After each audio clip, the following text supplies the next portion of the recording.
This is what President Trump is talking about when he refers to that steel barrier at the border. We are here in Texas, where he's taking his border campaign today, the heart of the Rio Grande Valley. This is the busiest stretch in terms of illegal crossings in recent years. And his visit comes amid that shutdown breakdown, the blow up in the Situation Room, as we are on pace tomorrow to tie the nation's record for the longest shutdown in American history.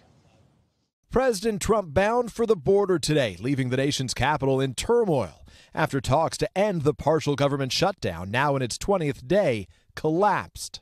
Our meeting did not last long. The president walking out of a contentious 20-minute closed-door meeting with Democrats in the White House Situation Room.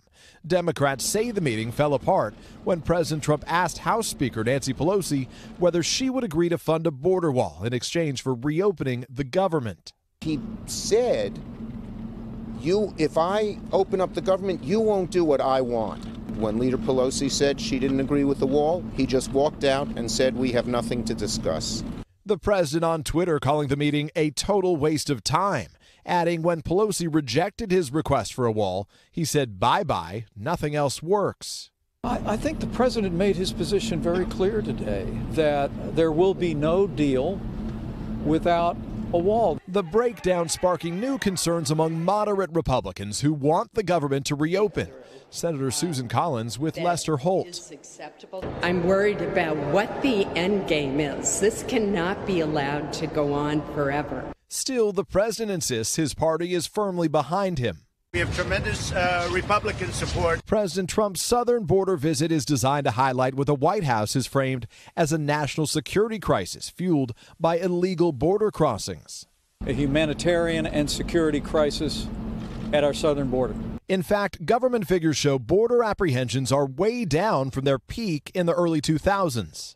And while the president has emphasized the humanitarian cost of illegal immigration, women and children are the biggest victims, by far, of our broken system. According to the government, crossings by families with children and by unaccompanied children increased between October 2017 and November 2018.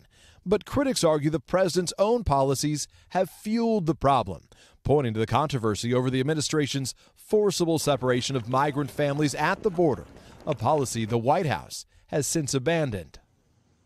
And today, President Trump will get a briefing on border security from some of those who work along this border here. The area that he's visiting is slated to get 25 miles of new border wall that was funded last year. But notably, McAllen, where he lands today, is one of America's safest cities, and it's the heart of a fierce debate over whether there is, in fact, a border crisis.